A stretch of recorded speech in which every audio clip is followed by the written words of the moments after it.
하나님 앞에 영광 돌립니다. 오늘은 종려주일입니다.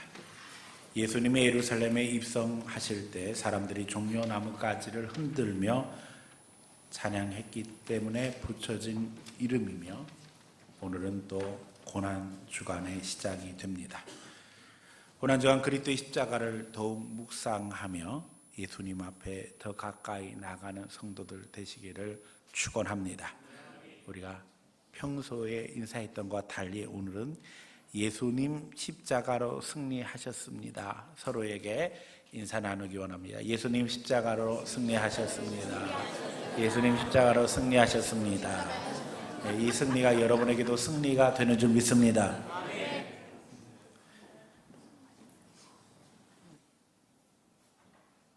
고난주간 그리스도의 십자가 더욱 묵상하며 하나님 바라볼 때에 십자가가 있기에 평안이 있고, 십자가가 있기에 승리가 있고, 십자가가 있기에 구원이 있고, 십자가가 있기에 오늘 은혜가 있는 줄 믿습니다.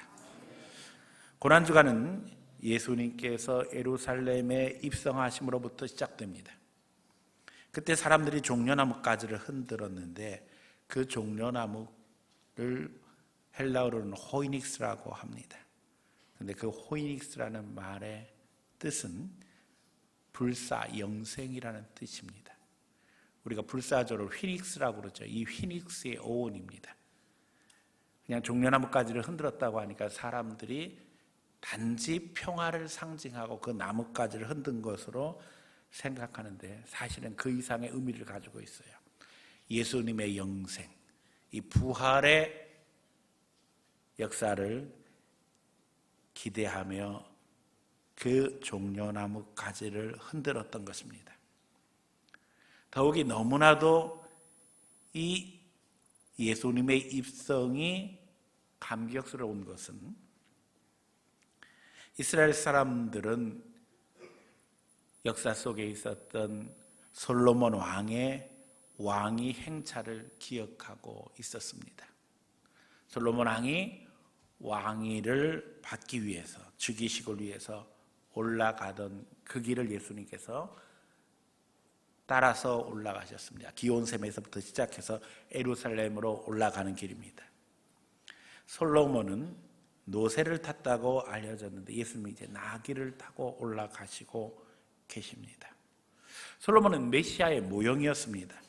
그런데 지금 예수님이 메시아로서 예루살렘에 올라가십니다.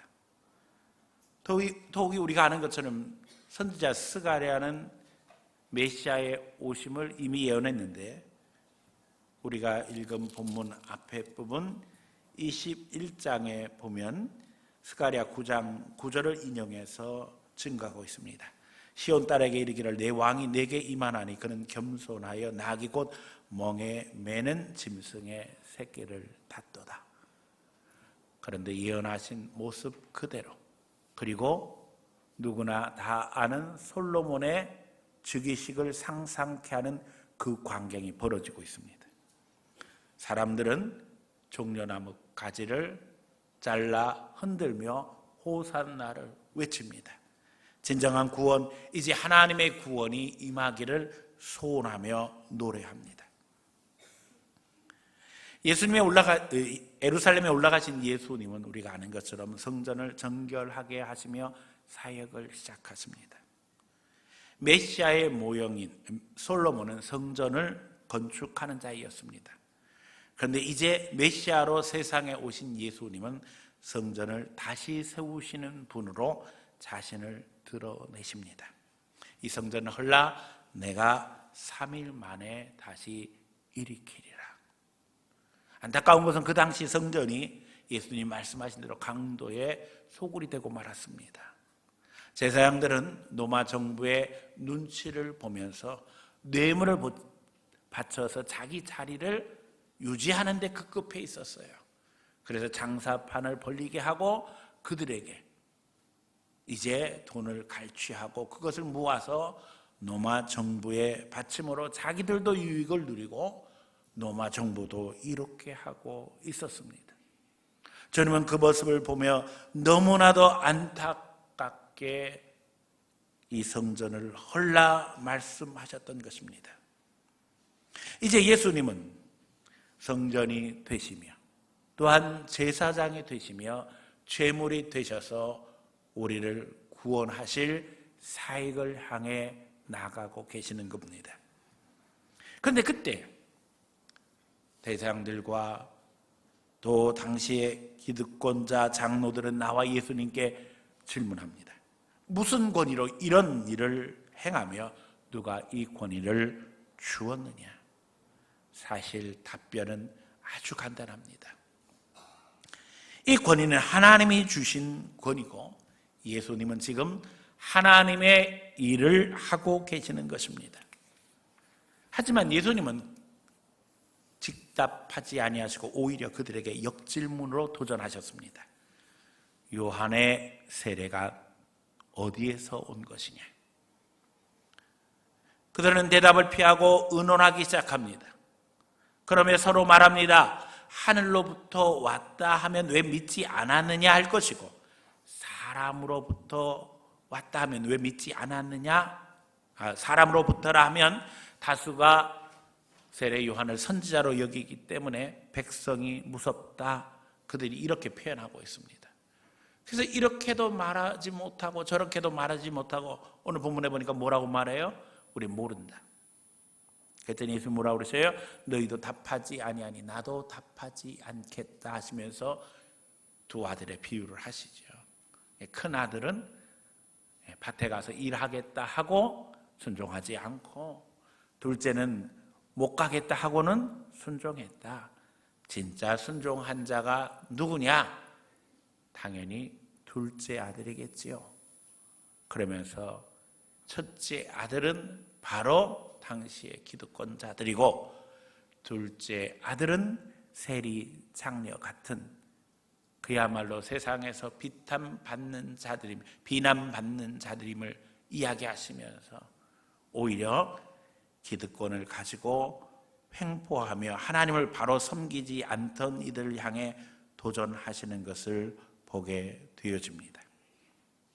그런데 그들이 이제 거기서 끝나는 것이 아니라 예수님을 함정에 빠뜨려서 곤란하게 만들기 위해서 세 번의 질문을 더하게 되어집니다. 그런데 그 질문 속에서 예수님은 아주 중요한 신앙의 진리들을 이야기하시면서 그들의 질문을 초월하는 답변으로 응답하시는 걸 보게 되어져요. 오늘 그들의 질문 속에 주님의 답변을 보며 은혜 받기 원합니다. 주님이 우리에게 가르쳐 주신 분명한 메시지가 그 안에 있습니다. 오늘 주님 앞에 이 고난 주간을 시작하며 메시아를 향한 질문이라는 제목으로 말씀 증거할 때 이 말씀이 여러분에게도 질문과 응답이 되어져서 여러분의 질문이 해결받고 또 그 가운데 은혜 받으며 신앙을 바로 세울 수 있는 믿음의 시간이 되기를 예수님의 이름으로 간절히 축원합니다. 첫 번은 세금 바치는 것에 대한 질문입니다. 물론 여기에는 함정이 있습니다. 로마 사람에게 세금을 바치는 것이 가하니까 이렇게 질문할 때 사실은 이렇게 답변을 해도 저렇게 답변을 해도 예수님을 공격하기 위한 준비를 하고 예수님께 질문한 것입니다. 다시 말하면 세금을 바치라 하면 예수님은 친로마주의자다. 반대로 세금 바치지 않아도 된다고 하시면 예수님을 반로마주의자다 해서 요즘 정치권에서 하는 것처럼 갈라치기를 해서 예수님을 절반의 공적으로 만들기 위한 계획을 가지고 도전적인 질문을 한 겁니다. 그런데 예수님은 노마의 동전을 가져오라 하시면서 이제 그 동전에 그려진 얼굴이 누구냐 질문하시면서 답하시죠. 네. 거기에 가이사라 로마 황제의 얼굴이 그려져 있습니다. 누구의 얼굴이 그려져 있느냐? 주님의 것은 주님에게, 하나님의 것은 하나님께, 가이사의 것은 가이사에게 드려라. 이 말씀을 통해서 주님은 분명한 뜻을 드러내셨습니다. 이것을 통해 주님의 사역이 그들이 생각하는 수준이 아닌 것을 분명하게 드러내셔요. 그리고 이제 이 본문을 통해 우리에게도 분명하게 말씀하고 계시는 겁니다. 우리가 세상에 목숨 붙어 있는 두 개의 영역을 공존하고 있다는 겁니다. 다시 말하면 우리는 하나님의 백성인과 동시에 이 시대를 살아가는 대한민국 국민이라는 겁니다. 하나님의 것은 하나님에게, 가이사의 것은 가이사에게라는 이 표현은 오늘 우리가 두 영역에서 마땅히 감당해야 할 것이 있는 것을 분명하게 증거하고 계십니다. 예수님은 우리가 교회 안에서뿐만 아니라 세상에 나가서도 의무를 다하고 그 가운데 하나님의 자녀로서 믿음의 역사를 이루시기를 원하고 계십니다. 당당해야 됩니다. 우리가 세상에서 마땅히 감당해야 될 것들을 피해가는 것이 지혜인 줄로 착각해서는 안 될 것이고, 믿는 자로서 마땅히 우리의 의무를 감당하고 이제는 세상의 빛과 소금이 됨으로 말미암아 결단코 세상을 마귀에게 넘겨주지 아니하는 하나님의 백성이 되어야 될 것입니다. 두 영역 안에서 다 하나님의 주권을 세우며 믿는 자들이 하나님의 주인 되심을 증거할 수 있어야 한다는 것입니다. 예수님은 하나님의 구원 역사를 이루기 위해 사역을 감당하시며 십자가를 지셨습니다. 우리도 세상에서 하나님의 자녀로 마땅히 십자가를 지어야 할 것입니다. 예수님이 하신 것처럼 비폭력, 무저항으로 세상을 변화시키는 것은 불가능해 보입니다. 그러나 우리가 아는 것처럼 예수님께서 십자가에 달리시고 부활하신 후에 다음 세대 복음은 로마의 심장부에서 강력한 역사를 이루었습니다. 로마 제국의 윤리가 바뀌어지게 되어지고 그들이 예수 그리스도의 십자가가 그들의 전투 능력, 창검보다 더 강하다는 사실을 알게 되었습니다. 세금 문제를 통해 바리새인은 예수님을 궁지로 몰기 원했습니다. 그러나 주님은 그것을 통해 우리가 감당해야 할 것들에 대한 도전을 오늘도 하고 계십니다. 이 한 주간 내가 져야 할 십자가는 무엇일까? 내가 세상에 나가서 감당해야 할 것은 무엇이고 하나님의 자녀로 주님을 위해서 감당해야 할 것은 무엇인가를 묵상하는 가운데 십자가 붙드시기 바랍니다. 그럴 때 거기에 능력이 나타나고 하나님의 은혜가 부어짐으로 말미암아 우리가 어디서 무엇을 하든지 하나님의 영광을 드러내야 하나님께 영광 돌리게 될 것이며 우리 한 사람 한 사람 있는 곳곳에서 주님이 원하시는 리더십을 발휘하게 될 줄로 믿습니다. 두 번째 질문, 부활에 대한 질문입니다. 이스라엘 당시의 풍습은 한 남자가 결혼해서 자식 없이 죽게 되어지면 그 아내가 자기 시동생과 결혼함으로 대를 잇게 하는 것이었습니다. 이제 이런 풍습을 근거로 해서 사두개인들이 예수님께 질문합니다. 7 형제와 결혼한 여자가 있었는데 이 여자는 어느 누구에게서도 자식을 얻지 못했다는 거예요. 그러면 부활할 때 이 여자가 누구의 아내가 돼야 되겠느냐 질문합니다. 예수님은 이 질문에 대해서 그들의 의도를 정확히 알고 계셨지요. 그들이 의도하는 것은 부활이 없음을 변증하기 위해서 말도 안 되는 전제를 예수님께 들이대는 것이었어요. 그런데 더 충격적인 것은 이런 질문을 했던 사두개인들은 사독의 자손입니다. 다시 말하면 제사장 집안이었다는 거예요. 제사장의 집안인 사두개인들이 어찌 부활을 인정하지 않고 또 천국도 천사도 부정하면서 신앙생활을 할 수 있었을까? 이건 너무나도 충격적이지요. 그것은 그들이 세상의 기득권에 안주하며 먹는 것, 입는 것의 풍족함을 누리면서 아쉬운 것이 없다 보니까는 천국에 대한 소망도 사라지고 영적인 관심도 사라진 채 세상의 것 누리기에 바빴기 때문에 일어난 기가 막힌 사실이었다는 거예요. 주님은 그 모든 것들을 다 알고 계셨어요. 주님은 부활에 대해서 말씀하십니다. 부활 때에 우리는 다 천사와 같을 것이니 결혼하는 일은 없을 것이다. 그러면서 하나님의 살아계심을 이야기하시죠. 주님은 산자의 하나님이시라는 거예요.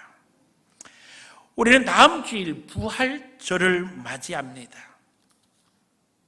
예수님의 부활은 우리의 부활의 보증입니다. 우리는 오늘도 부활을 기대하며 살아갑니다.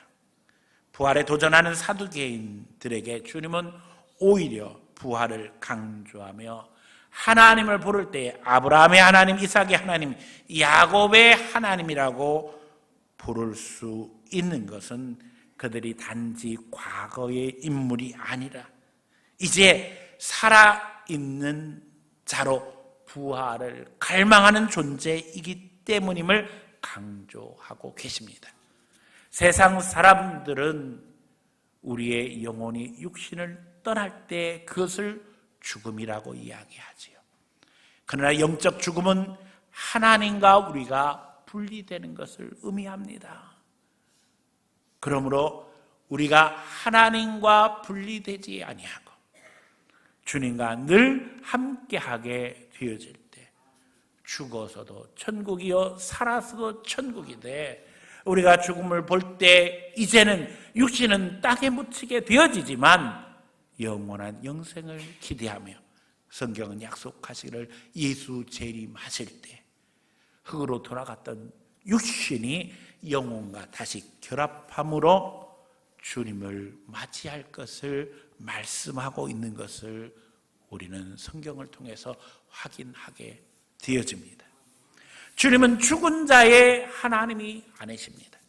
오늘도 살아 역사하심으로 산 자의 하나님이 되셔서 우리와 동행하신다는 사실을 우리가 늘 기억해야 할 것입니다.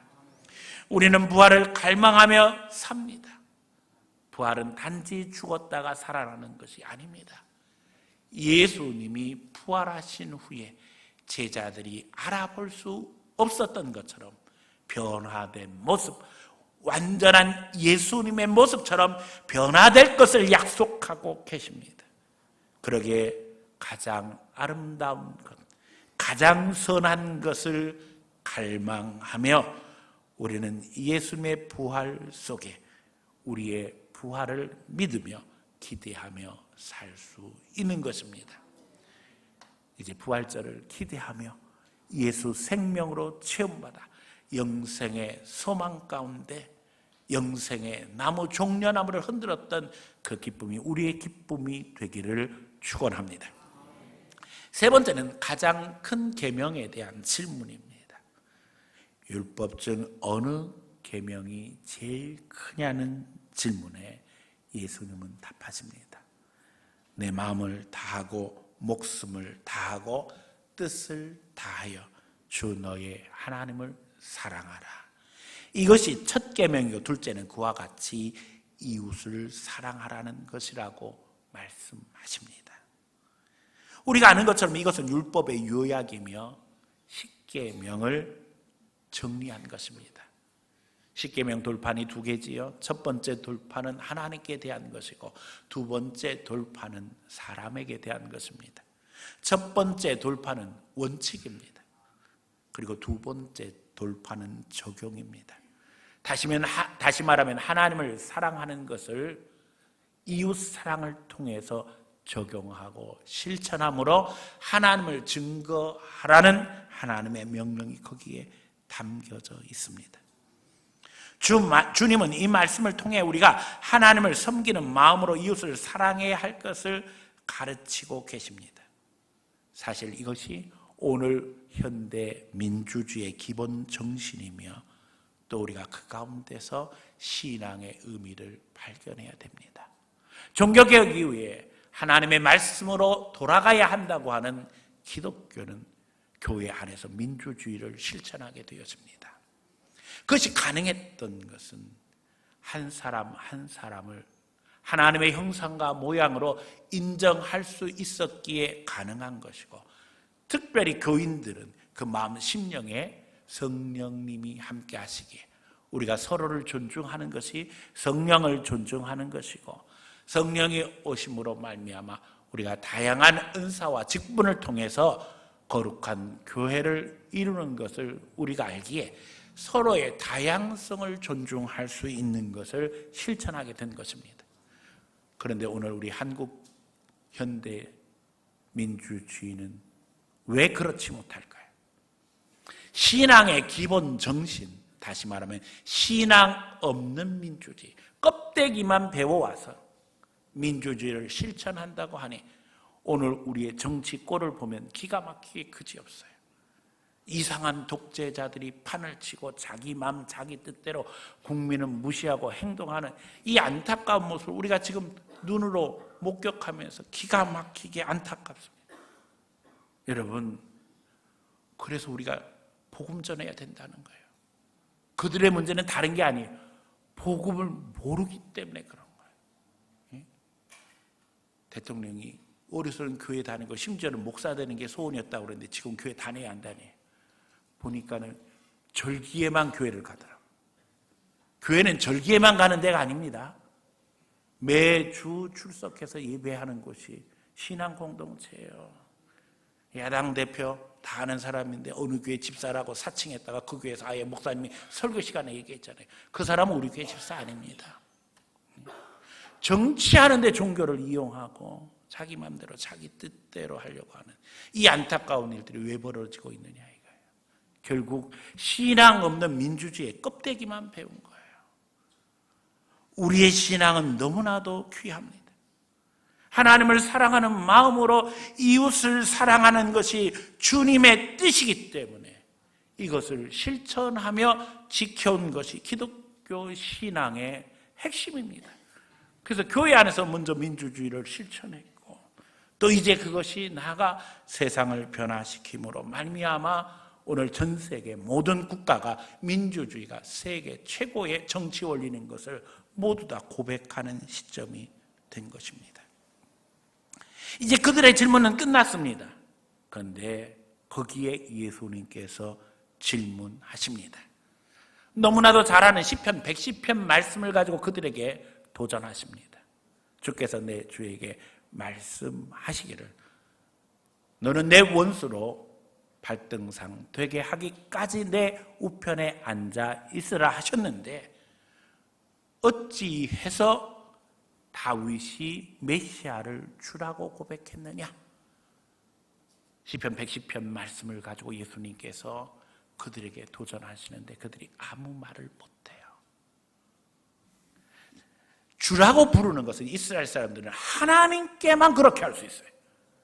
그런데 시편 110편은 하나님 앞에 다윗이 기도할 때 하나님께서 하늘의 광경을 보여주신 아주 중요한 비전의 말씀이에요.